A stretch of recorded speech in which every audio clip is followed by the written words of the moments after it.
Hello. हमारे China life light classes में आपका स्वागत है। आज बड़ा गुणन विधि सोल्व करने के तरीका बता रहे हैं। जो रैखिक समीकरण होता है उसे बड़ा गुणन विधि से कैसे ज्ञात करते हैं देखेंगे। इसका सूत्र बहुत आसान है। पहले देखें रैखिक समीकरण होता कैसा है। रैखिक समीकरण के व्यापक रूप होता है a x plus b y plus c equal to 0 के रूप में।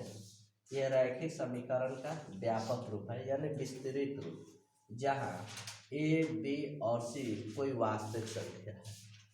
समझिए, तो इस रूप में होता है हमारे रैखिक समीकरण। अब देखें कि यदि कोई दो रैखिक समीकरण में a1x plus b1y plus c1 बराबर 0 एवं a2x plus b2y plus c2 बराबर 0 हो तो इसे वर्ज गुणन विधि कैसे सूत्र लागू करेंगे देखेंगे। यहाँ वज्र गुणन विधि का सूत्र बहुत आसान याद करना है।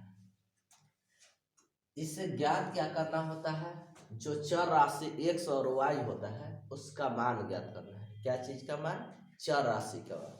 चर राशि के मान कैसे ज्ञात करें? पहले तो x और y है, यहाँ भी x y है, यानी x और y का मान ज्ञात करना है। तो x सूत्र कैसे बनाएंगे?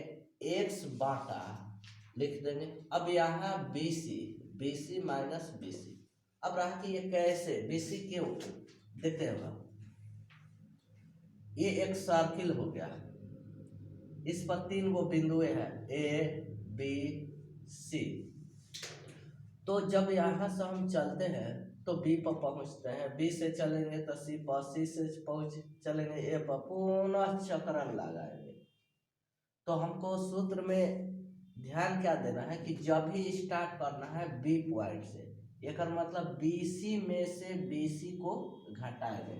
देखो BC में से BC को घटा देंगे, बराबर देंगे y के मतलब है कि देखो कहाँ आए हम C से, तो CA में से CA को घटाएंगे, CA में से CA को घटाएंगे।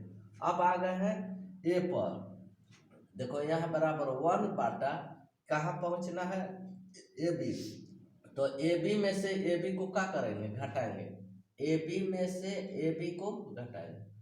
अब एक और काम का करना है, केवल 12 21 का 12 21 12 21 12 21 लिख देंगे, सूत्र तैयार।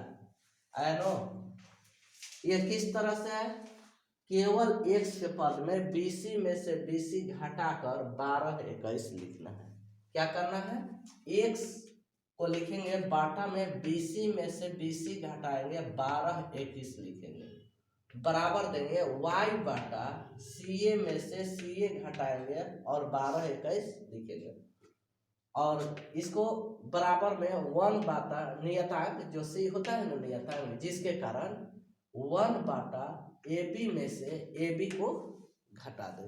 यही हमारे बृहज्गुणन विधि का फॉर्मूला हो गया। मैं आशा करता हूँ कि आपको याद हो गया होगा। चलिए देखते हैं, इसका एक एग्जाम्पल लेते हैं। कैसा एक एग्जाम्पल है, उदाहरण ले लेते हैं। उदाहरण एक लेते हैं। अगर मान के चला जाए कोई रैखिक समीकरण 3x माइनस 5y प्लस 6, अर्थात यहाँ दूसरा कोई भी पद ले सकते हैं, कुछ भी प्लस 1 बराबर 0 हो, एवं एक और समीकरण दिया है, कुछ भी दिया जा सकता है 2x प्लस 3y। अगर मान के चलो यहाँ दे दिया गया माइनस में दे दिया, ये भी माइनस दे सकते हो, कुछ जरूरत नहीं है, ना भी लिख सकते हो। अगर यहाँ पर दे दिया 2x प्लस 3y तो ये कितना हो जाए? -7 इक्वल टू 0। कोई दो रैखिक समीकरण दिया है तो सूत्र के प्रयोग कैसे करें? सबसे पहला यहाँ A1 A2 चुनना होगा। यहाँ A1 के मान 3, a2 के मान 2। देखेंगे पहला समीकरण में a1, दूसरा समीकरण का a2, यानी पहला चर राशि का गुणांक है, दूसरा चर राशि का गुणांक है। अब यहाँ करेंगे b1 का वैल्यू कितना है -5, b2 के वैल्यू कितना है 3, c का निकालेंगे, c1 का वैल्यू कितना है -1, c2 का वैल्यू कितना है -7। तो सूत्र बताता है ब्रजगुणन विधि के, अभी लिखा गया है कि x बाटा BC माइनस BC यानी 1 2 2 1 बराबर y बाटा CA माइनस CA 12 21 बराबर 1 बाटा AB माइनस AB 12 21 हो गया। सूत्र बहुत आसान था। अब ये सभी में मान को इसको क्या करेंगे पुट करेंगे, अर्थात रखेंगे। देखेंगे या का चिन्ह देंगे, यहाँ या होगा x बाई b1 का वैल्यू -5 इंटू c2 का वैल्यू -7 और ये माइनस b2 का वैल्यू 3 इंटू c1 का वैल्यू -1 बाटा c1 का -1, a2 का मान 2 माइनस c2 के मान -7 गुणा a1 के मान 3 बराबर 1 बाटा a1 के मान दिया है, a1 के मान 3 इंटू b2 का मान 3 माइनस a2 के मान 2, b1 के मान -5। इसी को केवल सोल्व करना है। x बाटा ये कितना माइनस माइनस में गुना होगा प्लस हो जाएगा, 7 5 35 माइनस माइनस में गुना होगा प्लस होगा, 3 एकम 3। अब इसको देखेंगे -1 गुणा 2 -2 माइनस प्लस माइनस माइनस गुणा होगा तो प्लस होगा, 17 के 21 बराबर 1 बाटे 3 का 9 माइनस माइनस प्लस होगा, 5 दूनी 10 हो गया। अब इसको सोल्व आगे करते हैं।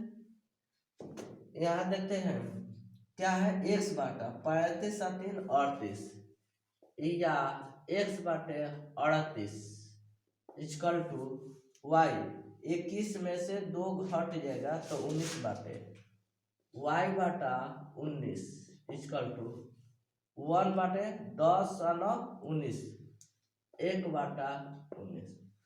इतना लाने के बाद करते क्या है कि एक चर राशि एक नियतांक को लेते हैं। चर राशि क्या है यह है और दूसरा नियतांक तीसरा है, यानी 1 पद 2 पद 3 पद है। इस यहाँ लिखेंगे चूंकि पहला एवं तीसरा पद से एक अर्थ है कि पहला तीसरा को एक साथ लेके हल करेंगे। x बाटा 38 बराबर 1 बाटा 19, 19 के पढ़ा एक बार 19 दूनी 38। अब त्रिय गुणा, 1 में x से गुणा करेंगे x, 2 में x से गुणा करेंगे 2, x के वैल्यू आ गया। पहला तीसरा चले, अब क्या बचा है चर दूसरा वाला, दूसरा और तीसरा से, फिर दूसरा तथा तीसरा पद से दूसरा तीसरा उतार देते हैं। दूसरा है y बाटे 19 बराबर 1 बाटा 19, 19 से 19 एक मर्त में कट गया, त्रिय गुणा कर देते हैं y बराबर 1 आ गया। अतः करके आंसर लिखना होता, अतः x बराबर 2 y बराबर 1, यही आंसर है। समझ आया होगा। ब्रजगुणन विधि बहुत आसान है। Thank you.